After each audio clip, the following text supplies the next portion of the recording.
Welcome back to the Raising Wild Hearts podcast. This is episode 148. So, we live in a culture that is obsessed with more effort, more discipline, more empathy, more workouts, more productivity, more impact. But what if less was actually the solution? What if the path to sustainable leadership, both at home and at work, not to mention everywhere in between, isn't adding anything but subtracting what no longer serves you? Today's guest, Nell Derick Debevoise Dewey, is Harvard trained and educated by horses. And she's here to challenge the assumption that doing more is the same thing as doing good. After burning out in global nonprofit work, missing her father's funeral, and realizing that one-dimensional success nearly cost her everything, Nell developed what she calls systematic subtraction, a way of living and leading in 3 dimensions: me, we, and world. So if you're someone who cares deeply about your work in the world, your kids, your job, your community, but maybe you're tired of feeling like you're hanging on by a thread, this conversation is for you. Hi, Nell. Welcome to the Raising Wild Hearts podcast. Thank you, Ryan. So happy to be here. Yes, I'm so happy to have you.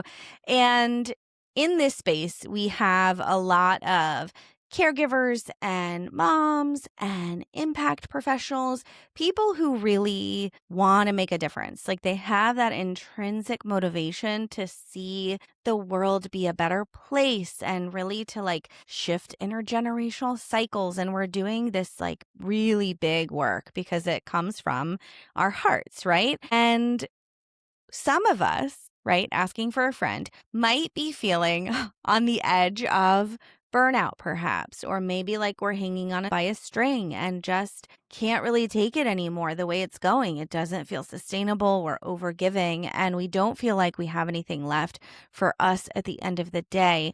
So, someone who's really like that resonates with right now, what would you say to that person? I've never met anyone like them, and I think it's kind of weird, but I guess we can go there.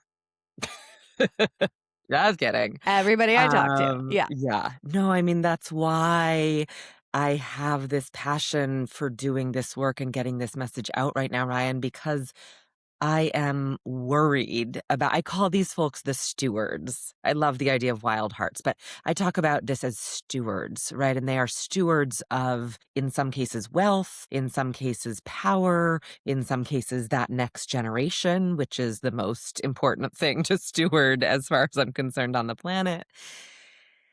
And if we are paying attention right now, it's a little bit scary. And so we are doing, as we have been trained and rewarded and incentivized to do, more. We are cooking healthier food. We are lifting more weights to fend off perimenopause. We are having more empathetic conversations over breakfast and lunch and dinner so that we raise empathetic boys. Like, more. And my invitation, and what we're going to dive into today, is that actually the best thing you can do for whomever it is that you're stewarding or caregiving is to start subtracting and doing less. Yeah.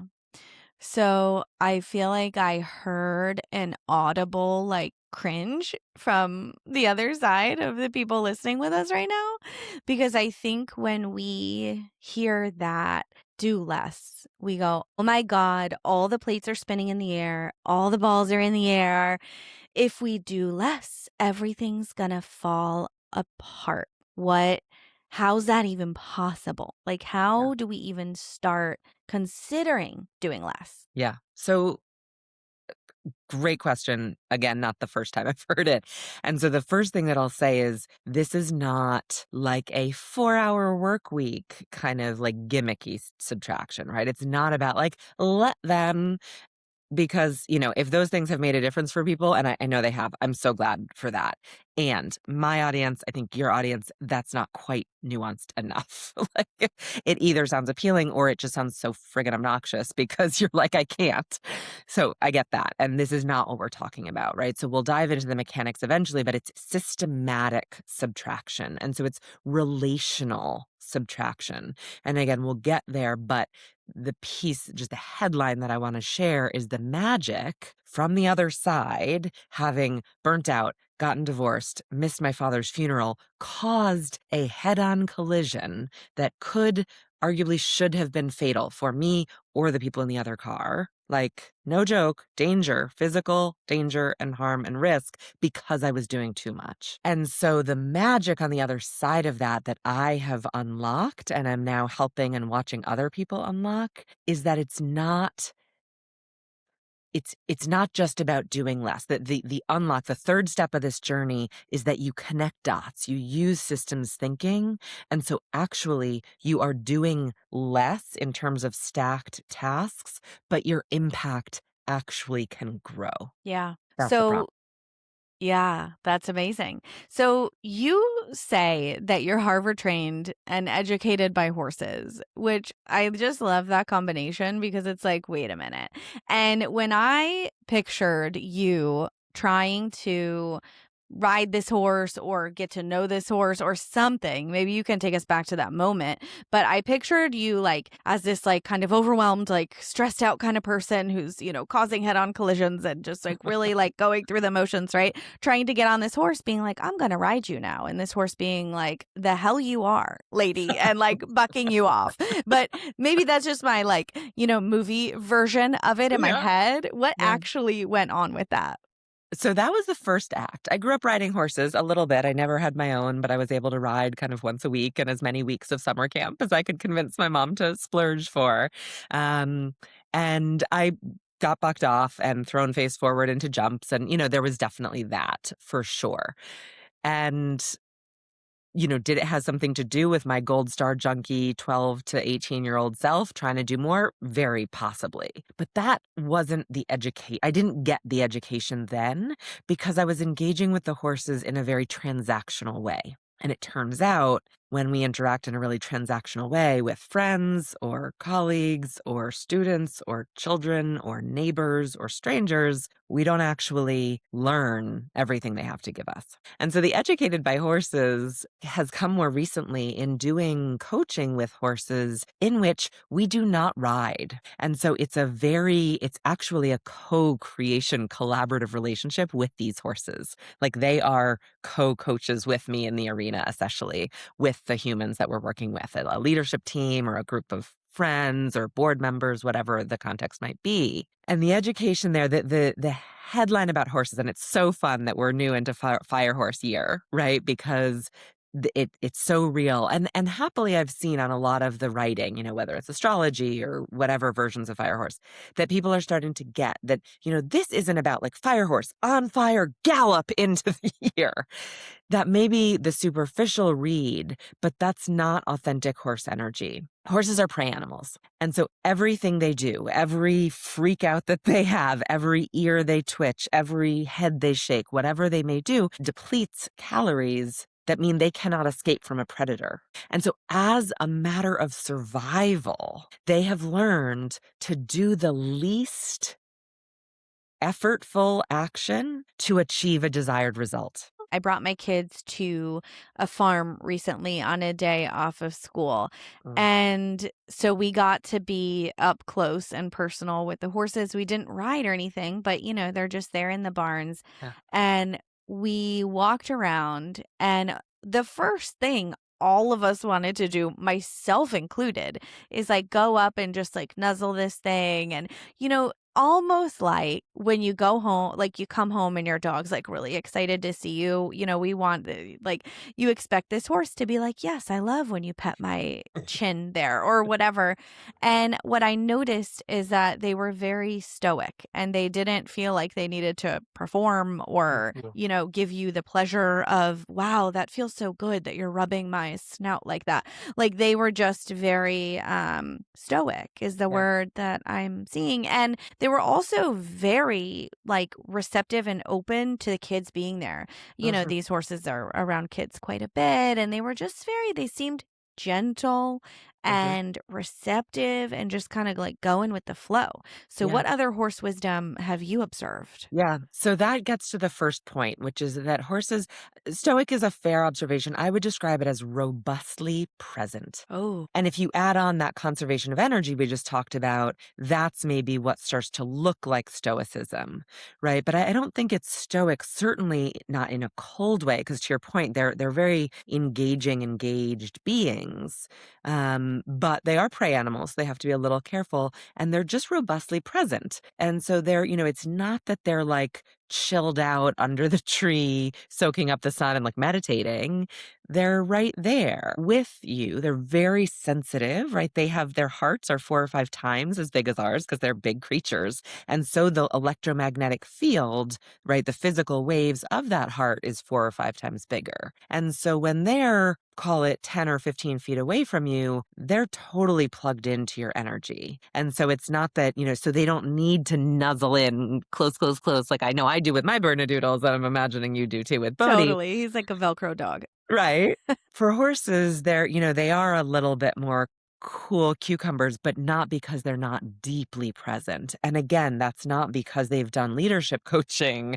It's because they're prey animals. And so they need to know whether you are part of the herd operating on this approach that they have, or if you're some kind of a risk and they need to be tuned in or to remove themselves, even though that would burn some effort or calories. Sure. So the presence is a really important one. The last one that I'll share, which is really juicy and people always kind of pop at, is that they have a innate sniffer for authenticity. And the proof of this, or the source of this, again, is not leadership lessons. It is the fact that they're prey animals, and so they coexist in ecosystems with mountain lions, who are one of the primary prey, right?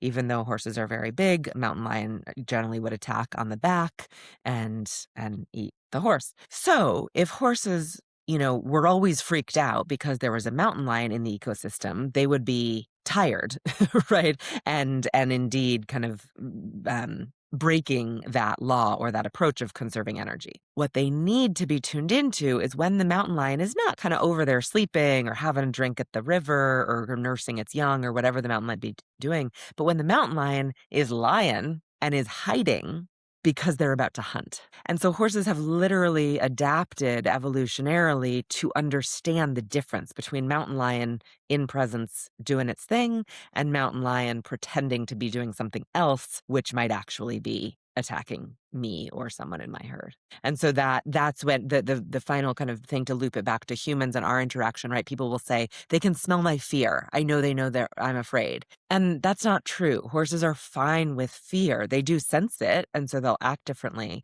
But what freaks them out, and when you'll see real conflict between horse and human, is when you're there pretending not to be afraid, but your heart is beating like crazy, which they can feel through your electromagnetic field. But your physical posture and maybe your whatever is like trying to come on strong and not be afraid. And so it's that inauthenticity is the last piece of wisdom, which, we could go on for days about how that speaks to leadership or caregiving in a sustainable way. Sure. So I love that this conversation came to energy. You used Mm, that word that horses conserve their energy.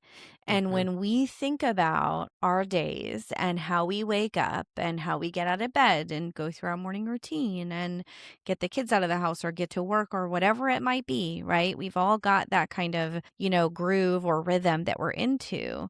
Like, when are we feeling very energized, right? So I want everybody to kind of think right now how their energy waxes and wanes throughout the day, throughout the month, if you're a cycling woman, right? Like, all of these nuances with energy. And I would love to really not argue, but say, like, I believe that everything is energy, right? Money is energy. Everything we're inviting into our lives is energy. Like, the work that we choose to do, it's all based on energetics. Like, yesterday I Right. told you I went to a new moon circle with some sisters to call in the fire horse energy for the Lunar New Year.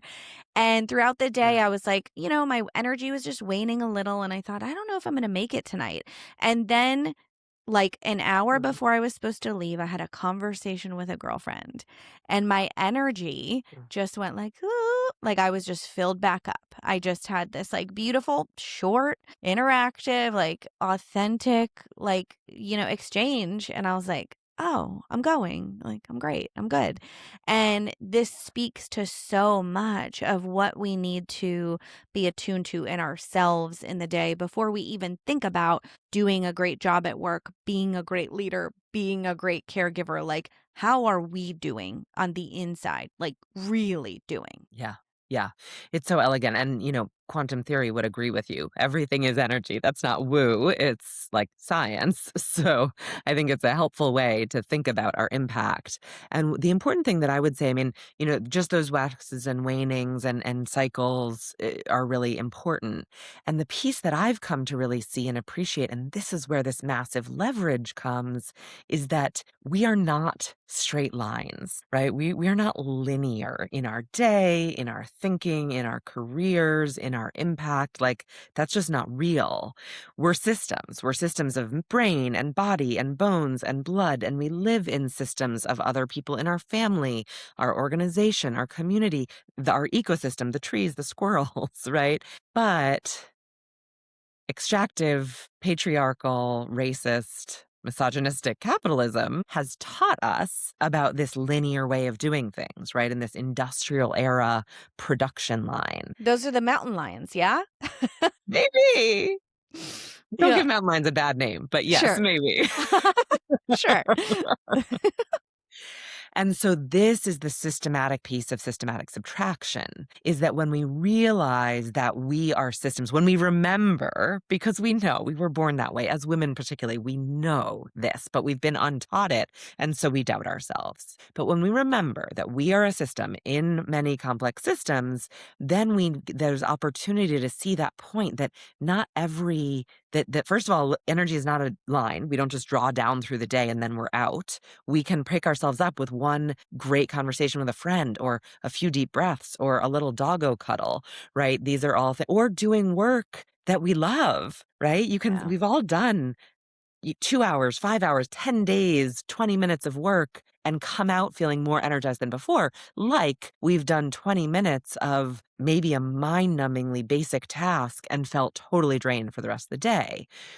So it's very important and powerful to recognize that and analyze what you're doing in a given day, week, month, based on the actual energy cost or benefit to you. And that's the unlock to get this not doing more, maybe even doing less or doing the same, but having an outsized impact and thus feeling the satisfaction of that impact and caregiving or stewardship that comes back. right.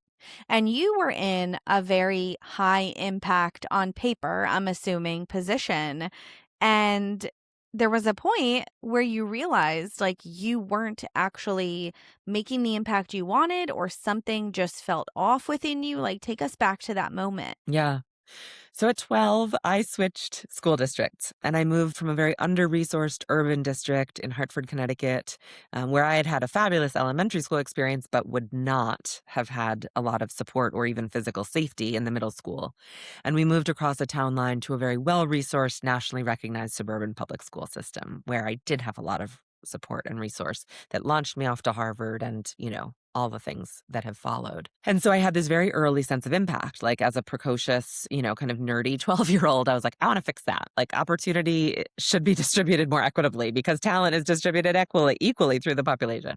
And so I was like, I'll go to nonprofit work because in the late 90s, 2000s, that's what you did if you wanted to have impact. And so I did. And Ryan, I spent 10 years like digging like a mole to get like closer to the source of impact. Like I want to see the life that I change. I want to see them. And I did that. And so I landed in the West Bank of Palestine, building a community center and literally working with children and their moms in mental health issues. And the comments and the change was real. And then, I was in my getting to my late 20s and seeing friends in New York kind of be mentored and pay off student loans and get these other promotions and professional opportunities. And that was not happening in the militarily closed West Bank town where I was living. So that was a little bit of a red flag. But again, I was doing this work that was so deeply aligned. Then my dad died in his early 50s of brain cancer. And I chose to not go to his funeral. Why? There wasn't time. I'm needed here. It's so important for me to be here. I'm not making much money. So across,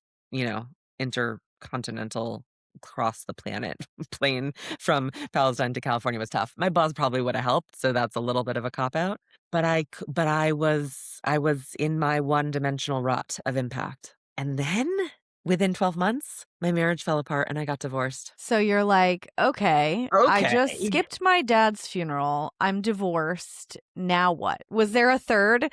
Was there a third, you're now 3D. Was there a third thing or I was that just know. it? That was already the There must frosting on have the been, cake. right? I'm gonna have to think harder about that because I've had another little series of awakenings in this decade of my life, and those certainly came in 3, so I'll have to dig a little harder Yeah. for the other. Yeah. But the point was, and obviously it took a while to metabolize this, but I made some pretty immediate choices. I resigned. I enrolled in an MBA program that was based between London and New York, so I could get home a little closer to family and friends, and open myself to some of that professional growth that I wanted, be closer to family, all that. The wisdom in reverse. So please, listeners, you don't have to do that.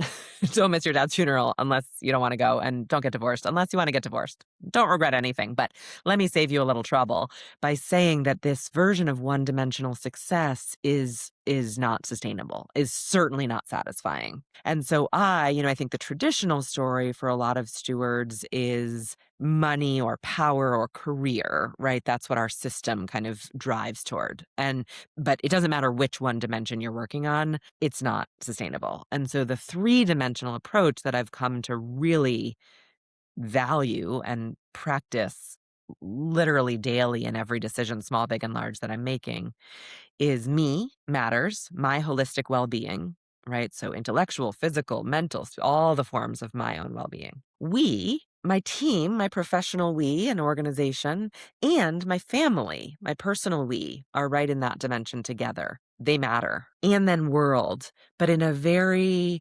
discerning, specific way of what is my work to do, right? This is not about a shame-based, I got to end racism, I got to save the Amazon, I got to heal our democracy. Like, sorry, I do not doubt, a total Wonder Woman. You are not capable of doing any of those things on your own. Spoiler alert. Spoiler, right? So what is your 1/8 billionth? Because if all 8 billion of us do that teeny, teeny, teeny, tiny little slice, the world will be healed. And so we've got to constantly be in touch with these 3 dimensions. They don't all have to be perfect. They don't all have to be operating at full tilt, but they've got to be on the radar, so that we're balanced and pursuing success in a more holistic way. Yes. So I think it was Seth Godin in This Is Marketing when he said, like, you can't have this like big lofty goal of like, you're going to change the world. Like I always say on this podcast, we change the world by starting at home. And essentially Seth Godin told me that's a cop out. And I'm like, thanks a lot, Seth. But I get what he's saying because it's much of what you just described of I'm not changing the world by doing this podcast, but what I am changing the world by is this very small, like you said, tiny slice of my one of the 8 billion, work that I do day Yeah. in and day out, which I call chopping wood and carrying water Love after it. the monk Buddhist Zen parable that I like. Yeah. So yeah, I love that. That's where the 3D comes in. I'm glad that you said that. Now we're like, okay, self-care. I'm going to love myself. I'm going to take care of myself. Yes. We family. Okay, I'm going to nourish them well. I'm going to, work-life balance. I'm going to set up the system so that I can spend time, right? And world. Okay, we're doing some sort of meaningful work, whether that's in our formal job or not. So what if we're still feeling a little stretched thin? Then what? Is this where the stop, drop, and roll comes in, Nell? You're so good. So good. That's exactly it. Right. So Okay. 3D is like our constant lens. Like we have to be kind of constantly in touch with that. And then by systematically subtracting the pieces that are less important, we can find these win-win-wins. And that's that leverage, right? Where one event or one effort is actually multitasking. We're not multitasking, texting and riding a bike to pick up kids and making a grocery list with an audio, whatever. But our efforts are multitasking in those three dimensions. So stop is the essential, often overlooked, sometimes slightly uncomfortable, but very powerful essential piece. And you actually already said it, which is how's this actually going? Because there's so much noise and so many shoulds and so much pressure and so much uncertainty and chaos and change that it is really easy to think or forget for a moment in our heads, it's going great. I've got the job, I've got the kids, I'm keeping it together. I might feel hanging by a string, but that's okay. That's how it's supposed to feel. That's normal. And again, remembering how this actually feels. And so that stop is not about go off to the mountain with the Buddhists and retreat for a month. If you can and want to Damn do that, it. like divorce, totally an option for you on the table. Right. But you don't have to, and that's Yeah. not, and that doesn't count for your stop. Your stop is like the horse in the paddock, present, connected, conscious of that kid over there. If that kid over there starts, I don't know, throwing Nerf balls or something, I may need to step away from that kid. If that kid is just kind of being a kid and hanging out, I can stay at this distance, right? But collecting some data is the point here. And that might be a spreadsheet that you write every week on me, we, and world and how it's going, and your days of exercise and your days of no alcohol and your bank balances and how you're feeling in your relationship. That's been working really well for me as part of it for 4.5 years or so. So if you love that, by all means, that counts as data. It also might be, gosh, I've not felt good in my gut for the last few weeks. What's that about? Or, I've been sick all winter this year. And I know the flu and I know the germs and I know the kids, but I'm not usually sick for 3 months running. What's that about? Or I am so friggin' tired. I can't keep my eyes open through my favorite show. Or I'm not sleeping and I actually feel kind of wired, but that's not normal either, right? So internal, external, in the moment, longitudinal, whatever the data is, and however you get to that stop, I can't tell you. Maybe it's running, maybe it's cooking, maybe it's cuddling with the dog, maybe it's meditation, whatever, right? You have to pick your path, but you gotta stop and check in internally. I want to speak to this stop because I have a girlfriend who just put this app on her phone to like stop her from going on Instagram.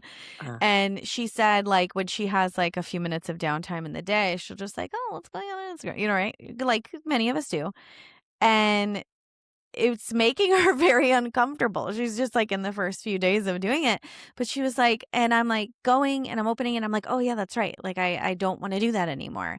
And so this is that stop moment, the invitation that we all have to kind of like feel that discomfort for 30 or 60 seconds, like notice, observe like that really present horse that is, just kind of with it, right? And then really being honest with ourselves. Okay. yeah. So that's And, stop. and just What as a yeah. note, do not feel bad about this, right? I think it's easy to say, I'm like an adult woman with a bunch of graduate degrees and a lot of work to do in the world and a lot of passion. And I'm getting sucked in to watch the latest round of ski clothes that are on sale for 5 or 10 or 25 minutes.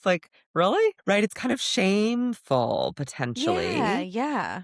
But there is so much money and so much talent in that infrastructure sucking you in. Like, do not Yeah. feel bad. It's literally woman against the machine, Yeah. right? So just a moment of grace to understand and props to your friend for building that system to help push back against the machine of some of our smartest engineers in this lifetime who have been working so hard on that. Unfortunately, another topic for another pod, but Totally. just Not to mention recognize behavioral psychologists too, who just are so tapped into like our desires and our needs and our whims, that whole thing. Like come yeah, on Instagram feeling this way and walk out with like spending $200 on whatever it is, right? Like you can go shopping on Instagram now. yeah, Yeah. yeah. So just a kind of not a pass to because you still got to stop. No Yes. excuses, Yep. but just recognize it is uncomfortable and that feels silly sometimes. You're like, I can't break up with this app. Like, God, what's wrong with me? But it's not you, it's the system. It's an intense force. Then we drop. Once we have stopped and checked in with how it's really going, doesn't mean we have all the answers, doesn't mean that we've done a 5-year controlled randomized study, but we have a little information. We think something might be a little off in our diet, in our parenting, in our workload, whatever the thing is. And so now we experiment with letting go of something. So this isn't like, I'm never going to that gym again, or I am never going to wake up and look at my phone, or I'm never accepting another stretch assignment from that manager. It's like, what if I didn't go to that recurring meeting this week where I don't have decisional responsibility and I haven't spoken up in the last 7 weeks? So chances are I might not this week either. What if I don't go? You don't even have to decline the invite.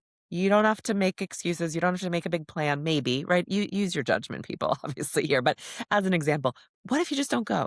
And look, if next Tuesday at 2 p.m., you're like, God, I wish I were in that meeting, you can go back. You're still on the invite. But if in that hour you were able to knock out some emails or get the kids' doctor appointment scheduled or look at the sky for 5 minutes, not Instagram, and you had more impact than you did in that previous usage of that hour, maybe that's an experiment to stick with. Love it. So I feel like everybody right now is racking their brain of like, what's the thing I'm going to drop? What's the thing I'm going to drop? And I'm kind of like playing with it for myself of like, oh, what could I drop? And I'm like, I love dropping stuff. I'm like, I maybe I need to pick something else back up. In fact, I don't know. I've dropped a lot We're of going to stuff. roll in a minute. Don't pick anything up yet, Queer Ryan. Okay, good. Let's roll then. Well, here's a gimme if people are in that span of what can I drop? Because Okay. again, these are optimized lives. Like I'm under no illusion that, you're sitting binging Netflix for 10 hours on Tuesday through Friday. Like it's pretty optimized lives. What if you subtracted unhelpful thinking, Yes. Perfect. right? Yes. Yeah, or okay, you know what I'll drop? After I go to like a meeting or a networking event or like a thing, I'll like play in my head of like, oh, I said that. Was that weird? Could I have said that a different way? I'm like, Subtract why that. am I doing that to myself? I'm subtracting that. Yes. Okay. And but those are the sneaky ones Yeah. because I bet it's not on your to-do list, You're right. right? Okay. Yeah. Good. Yeah. But so build yourself some little ritual as you're leaving an event and block it. Okay. Love it. Really important. So The the ritual. role Yep. is now that I've freed up this time or energy or effort or all, some combination of all three, how, if I connect the dots between the me and the we and the world goals that matter to me, how might I make that time matter more and have more impact? So, like the Tuesday recurring meeting that you're not going to, first of all, you now have an hour of time. Right. And so you can use that intentionally and allocate it to something that matters. The really fun part that I would suggest is that you also might start talking about that and modeling it for your team members, right? And so now the simple act of not doing a thing becomes generous, wise leadership to the people in your life, whether that's your direct colleagues. Maybe you can have the conversation with your manager or not. Again, I recognize there might be some sensitivity there, or with kids, or with friends and saying, hey, I just gave this up. I know I'm really missing social connection to some of my dearest friends. Is there any chance that you could find a way to get free Tuesday from 1 to 2 and we could have a Zoom date or meet for coffee if we're close or do words with friends simultaneously, right? And play a little, whatever that might be. And so that's the role. This is where we're connecting the dots between our various goals, between what matters to us, and finding ways that action, that either something that we are choosing to keep, that we feel like we can't subtract, but can you give it more meanings? You want to know something I started somewhat recently was a Walk With Me Wednesday podcast Mm, episode where I would mhm. record an episode while I'm walking, and I'm walking anyway. And actually, it's turned out so great. So periodically I'll do this, and it's Yeah. like, oh, two birds, one stone. Is it that kind of a thing? 1,000%. Okay. 1,000%. And then again, you get the freebie of modeling that, Yeah. right? And saying to your listeners, it's okay to do this. Physical movement is good. And my breath might be a little funky or the background noise might be not be perfect, but you're still hearing me, right? And maybe they'll go walk, right? And now to you started with that idea of ripples. The ripples are free. And so it's just about, making sense of them. And, sometimes people are like, okay, well, that kind of feels like whitewashing or like a cop out, right? Like I'm already doing it. But you know what? It's not. It's energetic. When we explicitly connect the dots and make these connections for ourselves, but also for other people, it's energetic. We are meaning making beings, right? That's kind of the unique piece of humans compared to our fabulous Bernedoodles, is that we make sense of things. And so rather than kind of saying, I'm ambitious, and so I'm going to do as many things as I can do in my waking hours, and I'll sleep when I'm dead, we say, I am making the most of every moment on this planet. And that means sometimes walking and doing a podcast. And other times it means looking up at the sky and not buying into the attention infrastructure economy of scanning on sale ski clothes or Yeah. whatever your habit might be.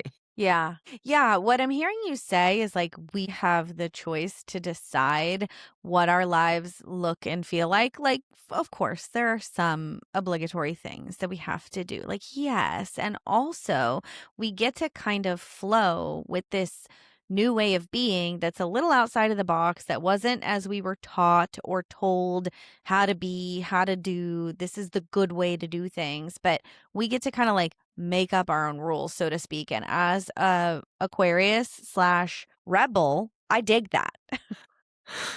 Totally. I think Yeah. that, there's different versions of this, right? There's the Buddhist, like pain is inevitable.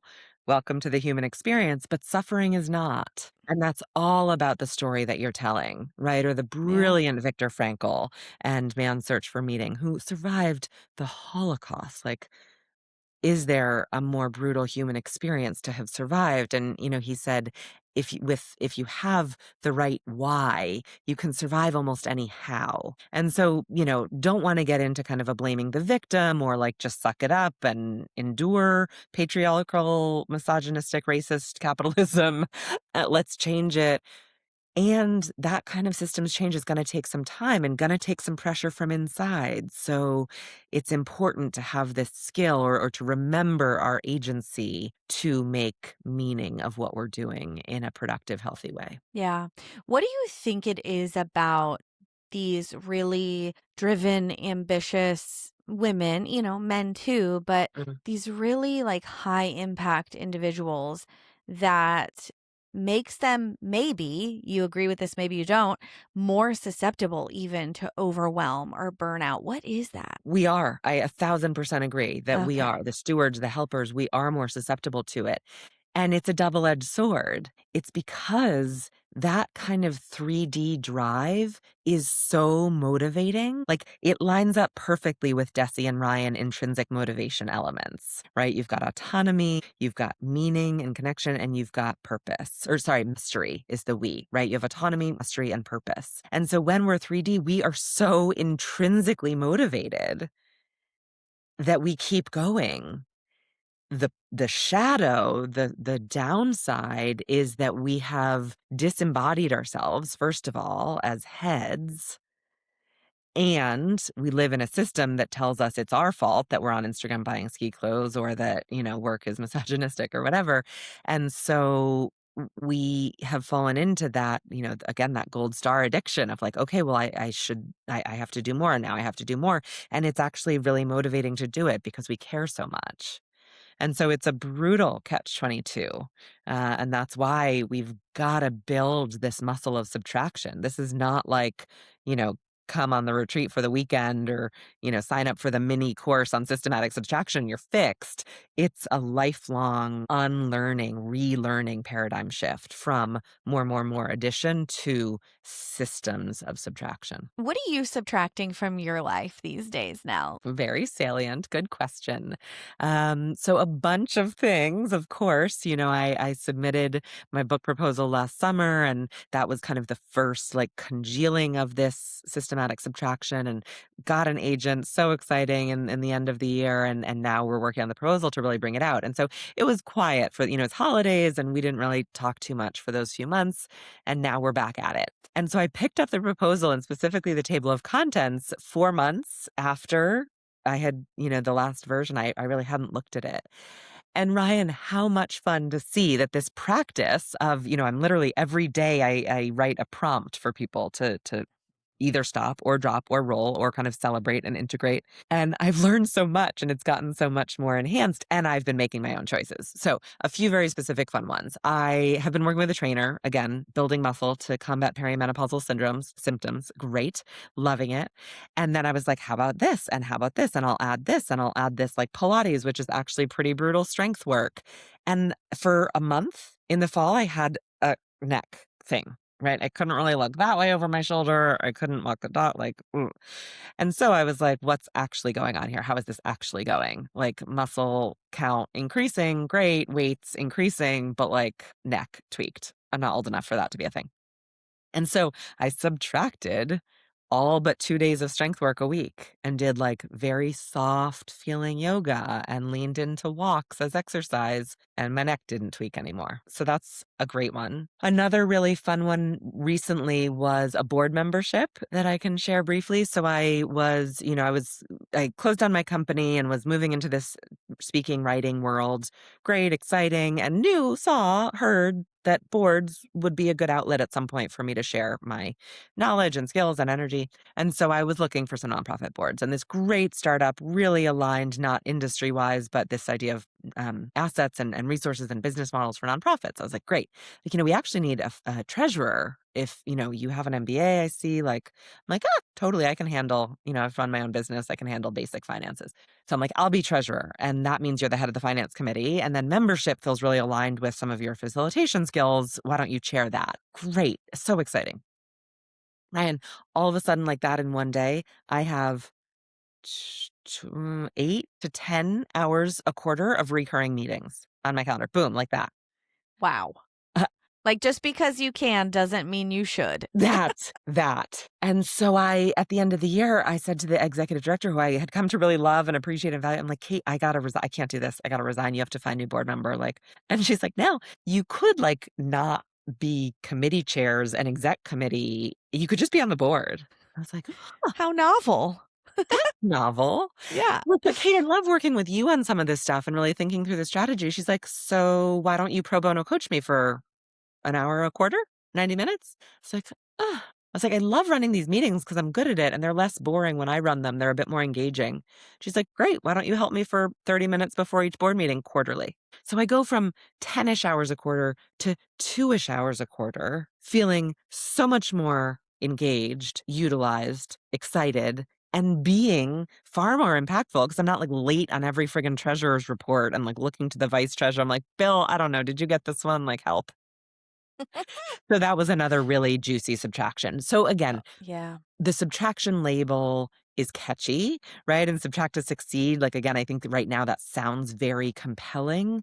And this is not a simple, like, red pen, just stop doing it. You only need 4 hours a week to get it done. It's false. There's a lot of work to do. We are stewarding the most important people and energies on this planet. So please spend 20 hours or 50 hours or whatever you have to give, but do it in a very intentional, leveraged way so that it is working for you and for the people around you and the impact you care about. What's a really good question we can ask ourselves before we say yes to something new? Mm. I think just the simple screen, like how does this play out for me? Is it exciting? Is it fun? Is it a skill I want to build? Is it uncomfortable in a good way? Am I going to dread it every week? Right. And then what does this mean? Is this something I want to model to my kids? Is this going to impact date night? Is this going to creep on my managing approach and what I do for my team, right? Like, what's the we implication? And then world. And again, neither to be grandiose nor to be kind of negative in a Seth Godin way, bless him, love him, but just in the middle, like, how does that impact my world that I care about, right? Does that help a local business owned by a woman a little bit? Cool, that matters to me, right? Does that demonstrate that I'm working on becoming more anti-racist and leaning into my power as a white woman? Maybe a little bit, right? Like, but just do that screen. And it doesn't have to be a dissertation thesis, but just 10 seconds. Me, gut check, we, team, world? Is there any impact there at all? Positive, negative, neutral, and what does that mean? Doesn't mean they have to be 10 out of 10, all three, but just doing that filter has been really helpful for me. Right. Love the information that you share. Your Substack is amazing. You have so much content over there. Subtract to Succeed is what it's called, but Yeah. I will link it up in the description so you guys can go find Nell on Substack. I already did. It's amazing. Nell 3D, thank you so much for being here. This conversation was so impactful. I'm so glad. And Ryan, as a tidbit, I'll send you the 90-day guest pass because I have paywalled like the daily practice and the course, not as a huge revenue driver, but just first of all, we all got to get paid for our work. But a lot of companies reimburse. So that's one option. And I just want people to be there. So if people are invested and curious and finding it helpful, no worries at all. I'll send the guest pass over and love to have your audience members hanging out with us. Thank you so much. Yes, please send that, and I will link that down below as well. Thank you so much again. I loved this conversation so much. Thanks, Ryan. Happy Fire Horse year. Happy Fire Horse year indeed.